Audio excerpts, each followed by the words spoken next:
Good morning. Sure. Good to see you again, and nice to be here. So, yes, I did wrap Lent and love and strength all together. So strength is the power that we celebrate, let's say, in unity. Each month in unity is designated to one of the 12 powers of man. And I always thought that Lent, or that February, was love. But it's listed both ways, and strength is what we've, said, but we are dedicating our energy to. So I'm going to wrap those together, and because I thought about it and I researched it, and I think that we find that strength and love are definitely related. So I want to speak today about the relationship between love and strength, and about the season of Lent as a time of dedicating our power, our strength, to being a greater radiation of love. Lent begins this Wednesday, as you probably know. If you've heard me speak before, you might already know that I just love these spiritual seasons. I just think they're a great time to set an intention to open and expand our Christ spirit and further our expression in this life with that energy.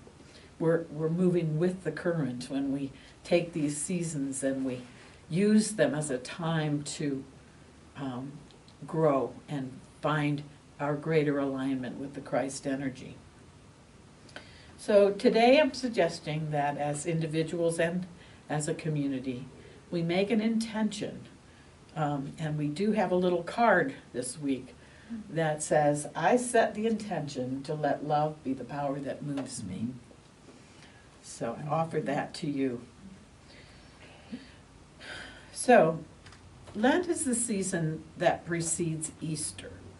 And it is the time that we're getting ready to celebrate the risen Christ on Easter Sunday. And a lot of us came from traditional churches where Lent was a time of giving up, of fasting. We, in unity, we kind of moved that into positive energy of fasting from negativity, from fear, and feasting on the gifts of the Spirit, on love, on beauty, on strength, on positivity. Our founders, Charles and Myrtle Fillmore, also saw the value in observing the Lenten season from a unity perspective. Charles wrote a book called Keep a True Lent, and each year, Unity puts out a little guide and has a reading for each day. And we have a few copies available to first come, first served basis. But I encourage you to consider this as a possibility during Lent to further your practice. This year, it's not always called Keeping a True Lent. This year, they used Charles Fillmore's book and they updated the language. And they used it as a pattern or a model, let me say, for this year's Lenten meditation book. Charles was inspired to lead us in a practical Christianity view, which I've always loved. Even when I was associated with the Catholic Church back in my youth, it's gone now, but in my youth, I used to, when I was married, we would drive an hour to go to a church that talked about the practical things before we found unity. So that's what we try to foster and bring you here. So he encouraged us in this new view, this new paradigm of moving from fear as a motivator in our lives to having love be the motivator in our lives. And as I took those letters of Lent, when we entertain love, we receive, our net is transformation. So as I was meditating on what I wanted to devote this season of Lent to in my own life, a Bible verse arose in my head, and it was this: perfect love casts out all fear. Mm-hmm. So I don't ignore those promptings from Spirit. And as I looked at that passage, it's in 1 John, it says in part, God is love, and those who abide in love abide in God, and God abides in them. There is no fear in love, but perfect love casts out all fear. For fear has to do with punishment, and whoever fears has not reached perfection in love. Some unity writers that are much more adept than I am in the interpretation of the Bible state that the overall purpose of this passage was they were writing to encourage or to refute the views of certain teachers who denied that God had become a man in the person of Jesus Christ. The truth this passage states is meant to clarify that because God is love, then whatever it is that creates in us an experience and an expression of love must be of God. In understanding this passage, I think it's important to recognize that Christ, as the Son of God, is not simply Jesus of Nazareth. It is whatever is God. It's in all of us. We all have that same Spirit that was in him is in us. We abide in him, and he in us, Jesus taught. So, as we choose to move into the unconditional energy of divine love, the fear-based, possessive energy moves out. It is a choice. We release fear, and love comes in.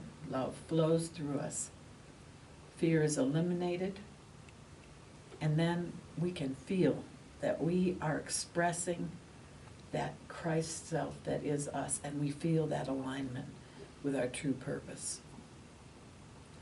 I hope that you've all had that experience, because that's a beautiful experience to me, that when you know that you're in that zone, sometimes words come that you didn't know you had, and then you know, that wasn't me. I got out of the way for a minute. So it really caught my attention, all of this that I read after that verse came into my head.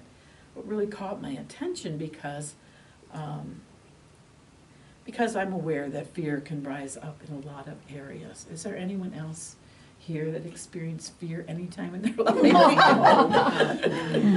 So maybe you could relate. I don't know, but fear can stop us. It can stop us from expressing the divine urge within us. Years ago, I was working in the office of Unity Church, and I loved that work. And I kept feeling something pulling me, and the minister I was working for, without my permission, which is questionable, told a couple that I could do their wedding. She wasn't going to be available, and she didn't have the heart to tell them.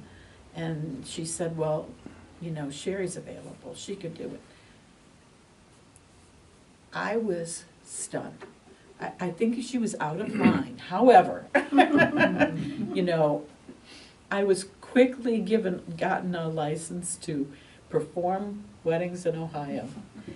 And this wedding was in a huge hall with over 400 guests. Ooh. And I was on a stage. I was standing on a stage, not just on the ground level with everybody else. Spotlight. The spotlight.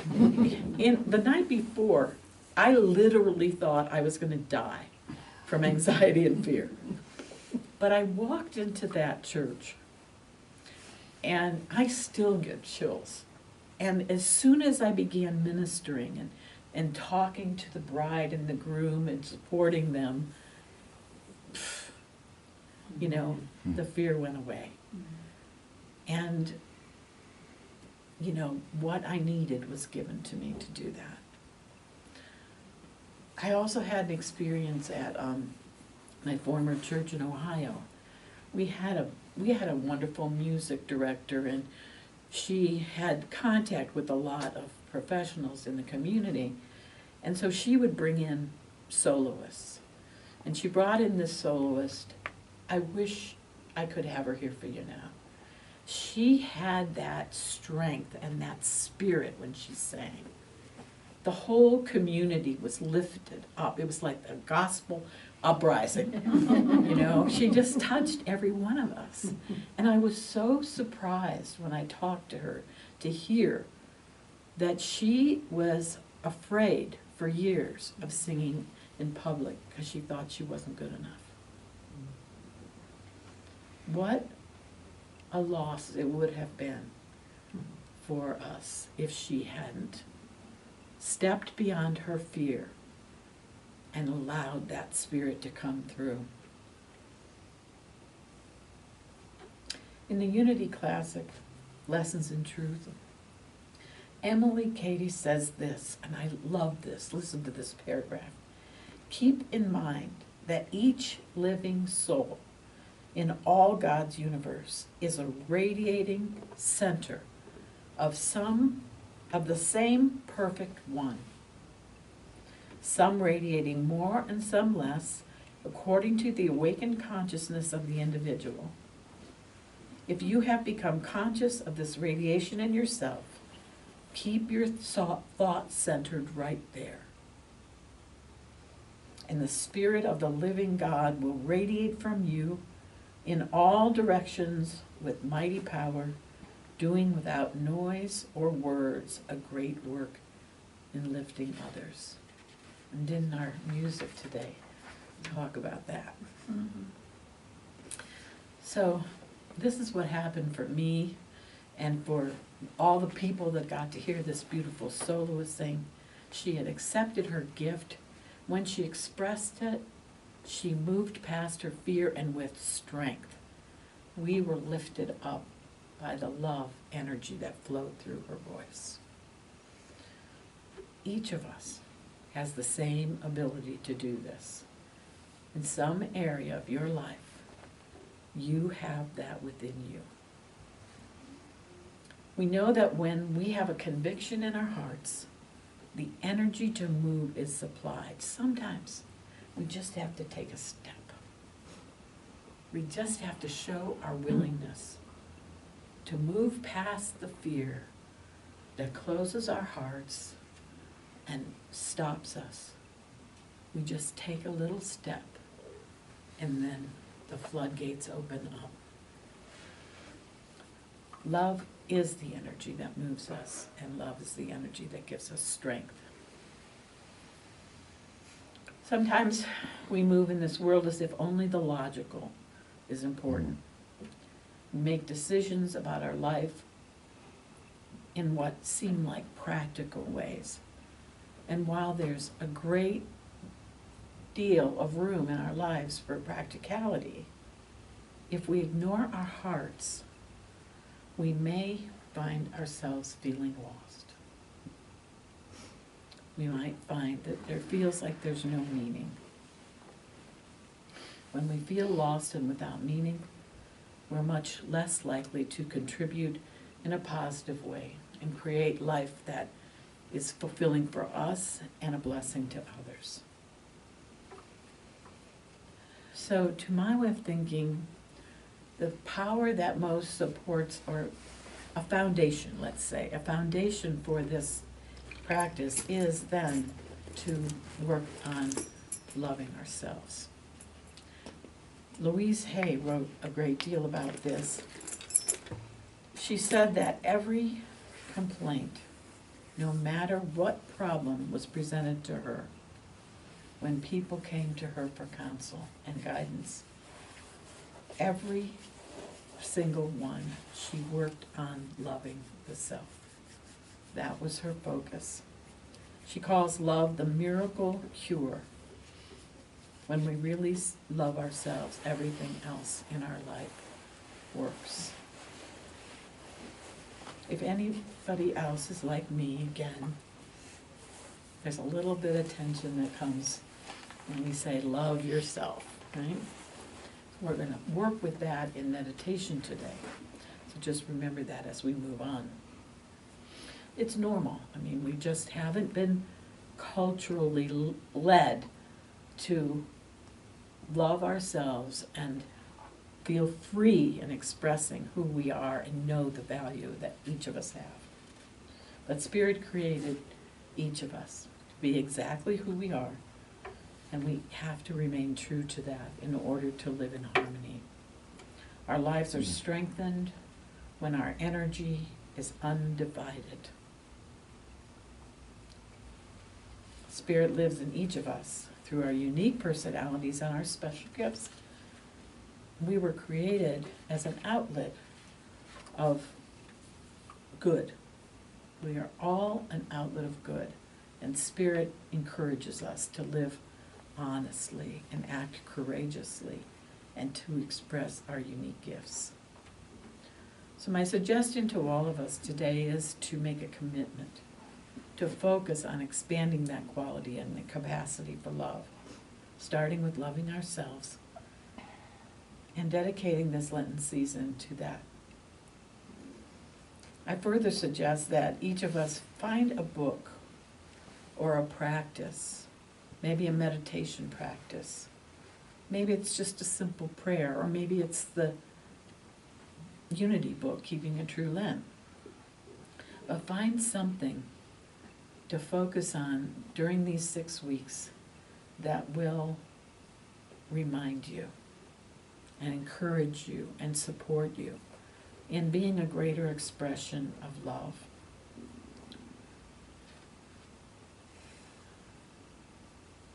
I do know this.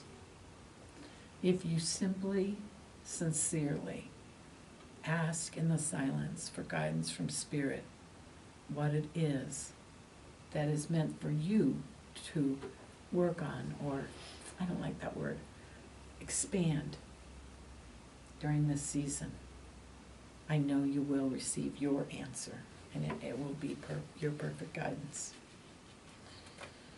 So as a beginning, I'm going to offer you 2 challenges. So this week we have a unique situation.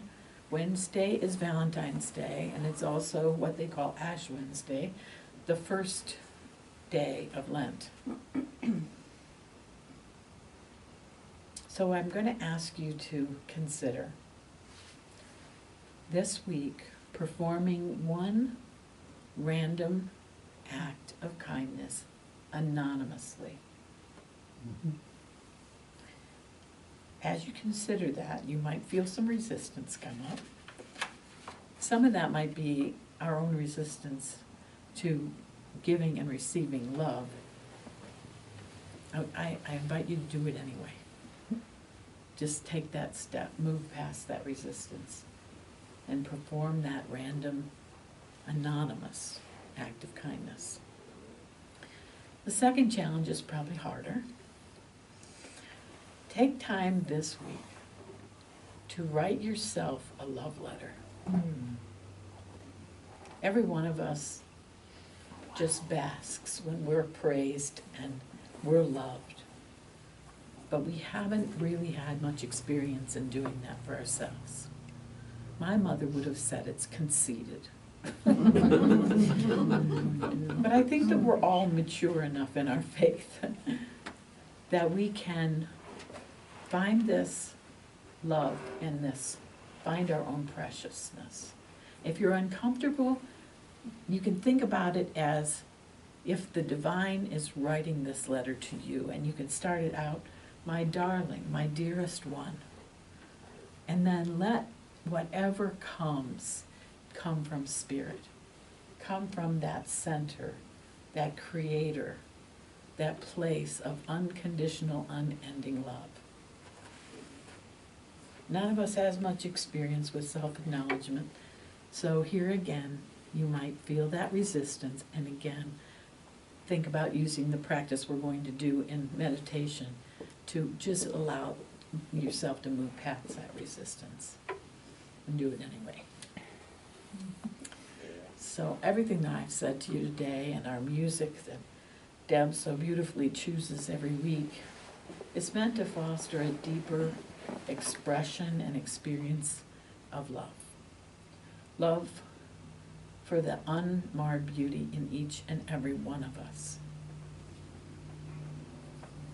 So let's walk with intention the path of love together through this Lenten season. Let's entertain love, and let's see if we don't net transformation.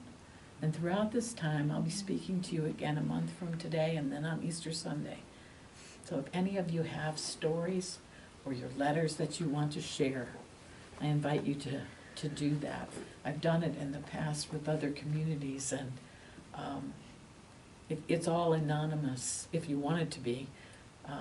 But I'll tell you what, it's very inspirational, encouraging to see others do, and then you feel comfortable to do that. So you give others permission to. So, I thank you for your kind attention. I bow to the divine in the beauty of love in every one of you. I'm going to ask you now to just prepare yourselves for meditation. And as you center yourselves and take some deep breaths to relax, and the type of meditation I want to talk to you about today is called Tonglen. Tonglen comes from the Tibetan word that means sending and taking. And it's meant to connect us with our own feelings, as well as the fact that we are united. There's so many of us that feel what we feel. Sometimes we come to that soft spot where we feel vulnerable and tender. So as you take a deep breath, let's just allow ourselves to move into that place of vulnerability. The tendency might be to shut down.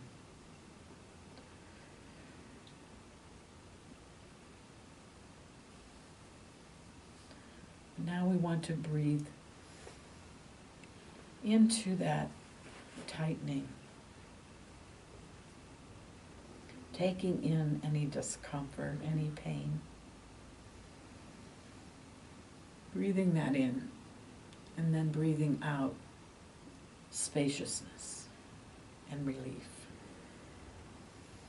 Breathing in the place of tension, breathing out spaciousness, love, relief. So just for ourselves, let's spend a moment breathing in. We let ourselves feel, instead of moving away from the resistance or the tension, we go deeper into it with our in-breath. And then as we breathe out, we open and we see our safety in the expansiveness of love. Breathing in, breathing out. Just spend some time doing that for a moment.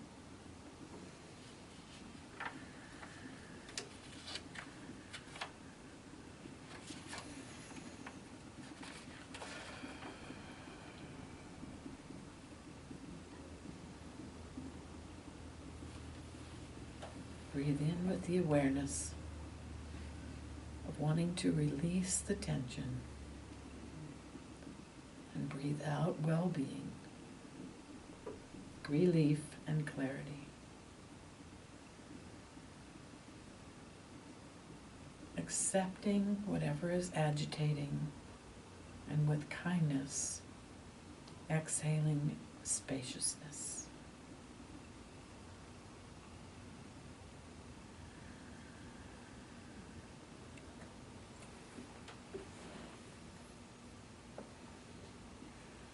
And as we become comfortable in that, we consider that many others right now are experiencing the same kind of challenge or tension that you are.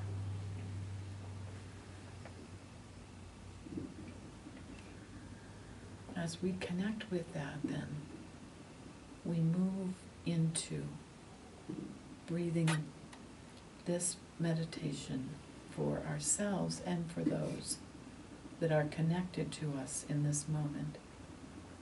So we breathe in, we are knowing. We are not alone in our suffering. And breathing out, we send to ourselves and to all those beings on the planet that are feeling what we're feeling. We send them love. We send spaciousness. We send comfort. As this experience this connectedness, we open. We open and allow clarity and kindness to replace the tension. Spend a moment or two feeling your connectedness with all of those that are feeling what tension you feel, what challenge you feel. Breathing in and then breathing out that clarity, that comfort, that contentment.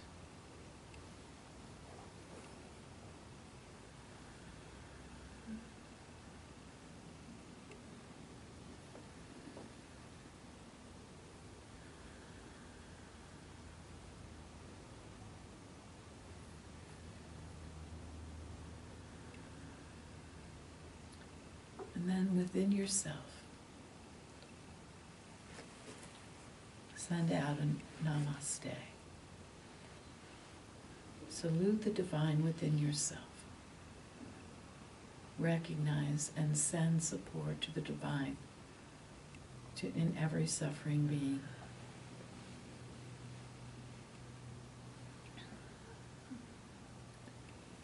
Namaste.